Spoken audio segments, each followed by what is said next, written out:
El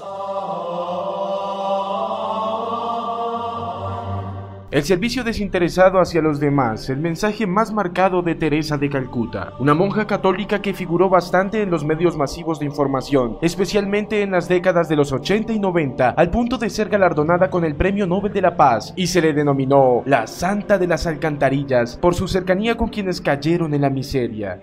Se le atribuyen varias obras sociales como la creación de hospitales, orfanatos, ancianatos y lugares de albergue para habitantes callejeros, entre otras.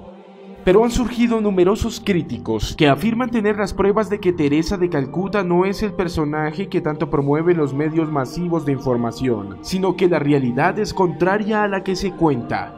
En 2016 fue canonizada por el Papa Francisco, pues no mucho después de fallecer, el Vaticano expuso algunos presuntos milagros que habría realizado su alma. A continuación, todo sobre la historia detrás de Teresa de Calcuta.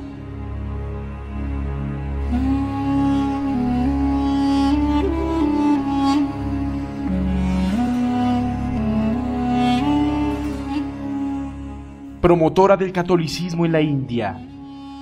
El verdadero nombre de la religiosa no es Teresa, sino Agnes Gonchapoyanchu. Siempre fue resaltada en los noticieros y prensa de todo el mundo, posicionándose como una heroína que luchó por hacer ver la pobreza como el camino a la santidad y estar al lado de los pobres, acompañándolos en sus dolores, sufrimientos, angustias, pesares y agonías.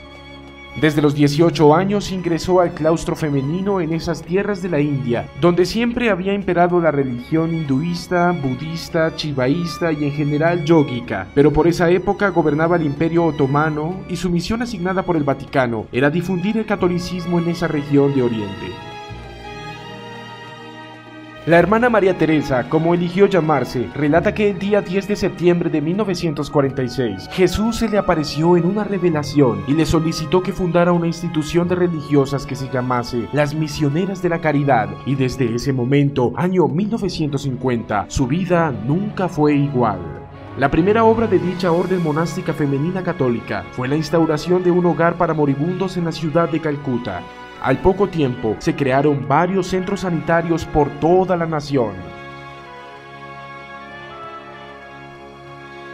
Una figura pública mundial.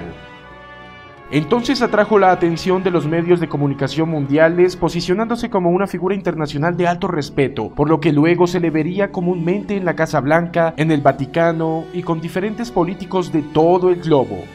Gracias a las donaciones de gobiernos, compañías privadas y del mismo Vaticano, se expandieron los centros de misiones, especialmente en centros latinos, africanos y comunistas. Recibió muchos títulos, donaciones millonarias y condecoraciones, como el Premio Nobel de la Paz en 1979.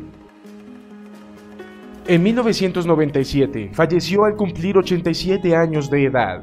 En la actualidad, dicha institución religiosa continúa sus labores con cerca de 3 millares de devotas en todos los países del mundo.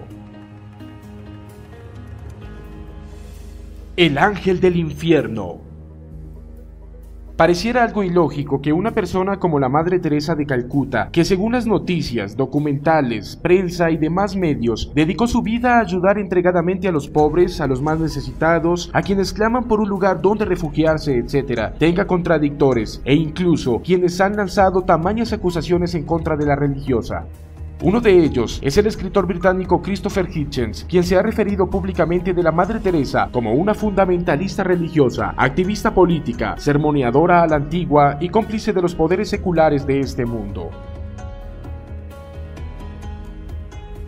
Hitchens, en 1995, publicó un documento sobre la vida oculta de la Madre Teresa intitulado La posición de la misionera. En este afirma que la verdadera cara de aquella monja al servicio del Vaticano es la de una mujer sombría manipulada por los políticos y dictadores. Luego, Hitchens produjo un documental al que llamó El ángel del infierno, en el que da a entender que todas las donaciones millonarias recaudadas por la comunidad religiosa de las misioneras jamás había sido destinada para ofrecer siquiera un analgésico a los moribundos de Calcuta y de otros centros de dolor, donde solo estaban las monjas presenciando cómo se retorcían de sufrimiento aquellos pobres agonizantes y hambrientos, mientras que según él, la Madre Teresa de Calcuta hacía más política y recibía más y más dinero que jamás se vio.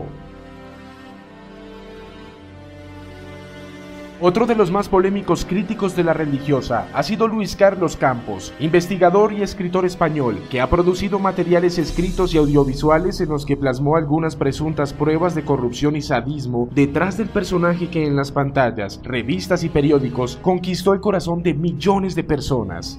Uno de los testimonios que recopiló fue el de un médico inglés de Londres, Arup Chatterjee, que dice haber realizado más de un centenar de entrevistas con gente que de alguna manera se relacionó con la orden religiosa de Teresa, quedando sorprendido por las supuestas y gravísimas condiciones de higiene en esos centros misioneros, donde reutilizarían las agujas hipodérmicas, entre otras cosas.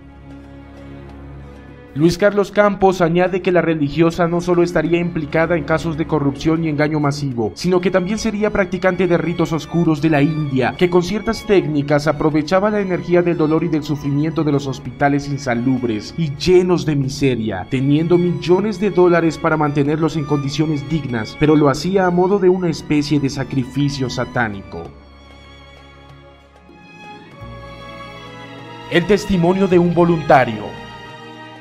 Un individuo llamado Hemley González, residente en Miami, dice haber trabajado por algunos meses en 2008 en uno de los hogares para indigentes ligado a la Madre Teresa, en la ciudad de Calcuta. Dice que se sintió completamente defraudado, asustado y sorprendido por todos los horrores que allí presenció. Literalmente cuenta: quedé impresionado al descubrir la horrible y negligente manera en que la organización opera y la contradicción entre eso y la forma en que el público general percibe su trabajo. Con una oposición firme contra la maternidad planificada, contra la modernización de equipos y contra muchas otras iniciativas que buscan soluciones, la Madre Teresa no era una amiga de los pobres, sino más bien una promotora de la pobreza, describió González. Son varios los críticos y muy fuertes las acusaciones. De la India encontramos a Sanal Edamaruku, un politólogo que se manifestó en contra de la veracidad de los milagros que el Vaticano usó como argumento para canonizar a la monja como un presunto hombre de origen brasileño que fue curado por el alma de Teresa de terribles tumores cerebrales en el año 2008, o el de una mujer enferma terminal que fue sanada cuando le colocaron una fotografía de Teresa de Calcuta en su estómago. Pero de acuerdo con Edamaruku, se tienen las pruebas concretas de que esas personas estaban siendo tratadas con medicamentos. La mayoría de la gente no cuestiona ya a la monja porque su imagen es la de alguien que trabajaba por los pobres, agregó el politólogo y periodista indio. ¿Verdad o no? La Madre Teresa de Calcuta ha servido de símbolo de paz y servicio desinteresado a la humanidad.